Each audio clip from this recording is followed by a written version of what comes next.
ក្នុងផ្ទះចាស់ប្រក់ក្បឹងក្លងតែជើងដែលជាឪពុកចៅចិត្តនៅស្រុកស្វាយប៉ាវខេត្តបាត់ដំបងជាត្រកូលស្រីពុកកំពុងតែដេកស្រុកដឹងនៅលើគ្រែទោះបីលោកគ្រូពេទ្យស្អាតខំប្រឹងព្យាបាលយ៉ាងណាក៏ពុំអាចជាសះស្បើយឡើយ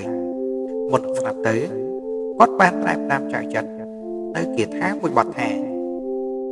អត្តាហេអត្តនោនាថោក្រោយពីឪពុកស្លាប់ទៅលោកគ្រូពេទ្យស្អាតក៏បានណែនាំចៅចិត្តឲ្យទៅធ្វើការជាកម្មករនៅបៃលិន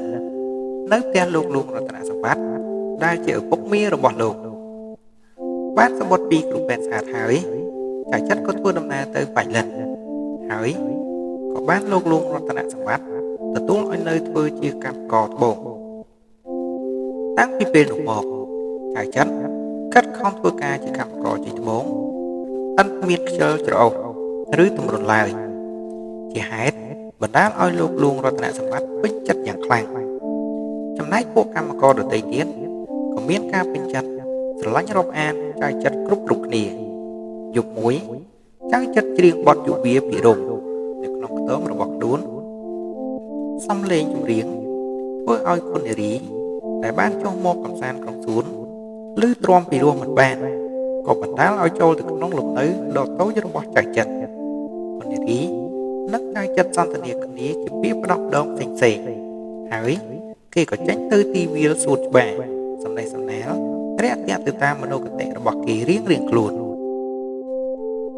លុះស្អែកឡើងពេលព្រឹកវេលាដែលចៅចិត្តទៅជីកត្បូងគេមានពពបានជួយរវៃឡានម្ចាស់របស់គេដែលបំរុងទៅស្រុកសង្កែទទួលលោកបាឡាត់ស្រុកតាសតអ្នកបើករថយន្តកាលបើឃើញចៅចិត្តចេះបើកឡានគាត់ក៏សុំច្បាប់មួយពេលព្រោះមានទុរៈ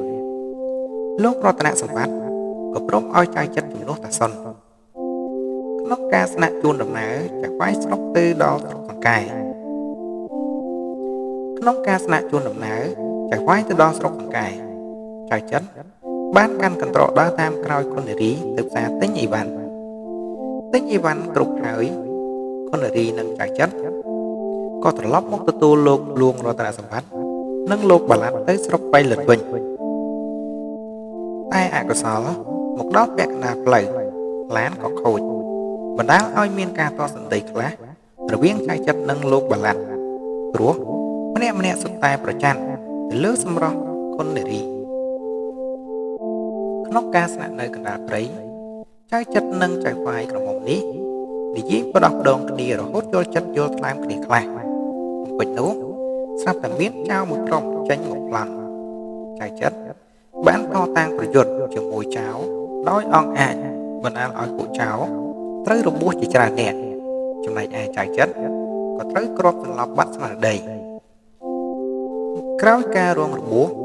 គេបាននាំចៅចិត្តមកព្យាបាលក្នុងមន្ទីរពេទ្យដោយមានការជួយជ្រោមជ្រែងពីលោករតនសម្បត្តិដោយការខិតខំព្យាបាលជំងឺពីគ្រូពេទ្យ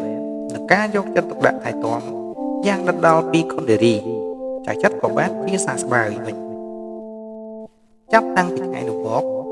ចៅចិត្តនិងគុណនារីក៏បានយល់ចិត្តគ្នាហើយស្រឡាញ់គ្នាកាន់តែខ្លាំងឡើងហើយចរិតឆ្មាំងឆ្មៃរបស់គុណនារីក៏សាបសូន្យក្នុងគ្រានោះដែរ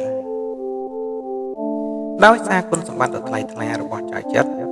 លោករតនសម្បត្តិក៏បានតែងតាំងចៅចិត្តឲ្យកាន់បញ្ជីមើលការខុសត្រូវត្រួតពិនិត្យមើលត្បូងវិញម្ដងគឺជប់ឲ្យធ្វើជាកម្មករទៀតហើយថ្ងៃមួយលោកបាឡាត់ស្រុកសង្កែបាននាំថៅកែផាន់ចូលមកផ្ទះលោករតនសម្បត្តិដើម្បីសុំទិញត្បូងក្រោយការបង្ហាញត្បូងឲ្យមើលម្ចាស់ផ្ទះបានព្រមទទួលនាំថៅកែថ្មីនេះទៅមើលអណ្ដូងជីកត្បូងជាមួយចៅចិត្តទុកឲ្យគុណនារីនិងលោកបាឡាត់នៅក្នុងផ្ទះដោយសេចក្តីស្នេហាព្រំដែនលោកបាឡាត់បានចាប់គុណនារីរំលោភចៅចិត្តមកទាន់វាយលោកបាឡាត់ដួលលោករតនសម្បត្តិព្រមលើកលែងទោសឲ្យលោកបាឡាត់និងថៅកែផាន់តែបានប្រមានជប់ឲ្យមកជន់ពីនេះទៀតក្នុងរាត្រីនោះវេលាដែលចៅចិត្តកំពុងតែបណ្ដែតអារម្មណ៍ក្នុងបន្ទប់ស្រាប់តែឮសំឡេងចូលមកប្លន់ផ្ទះលោករតនសម្បត្តិ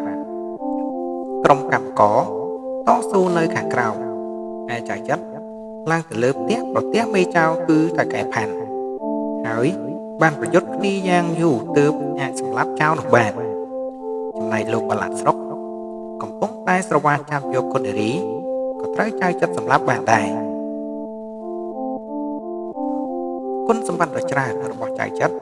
ធ្វើឲ្យលោកលួងរតនសម្បត្តិពេញចិត្តយ៉ាងខ្លាំងម្យ៉ាងដោយលោកមើលឃើញពីទឹកចិត្តដ៏ស្មោះស្ម័គ្ររបស់ចៅចិត្រទៅលើគុណនារីលោកលួងរតនសម្បត្តិ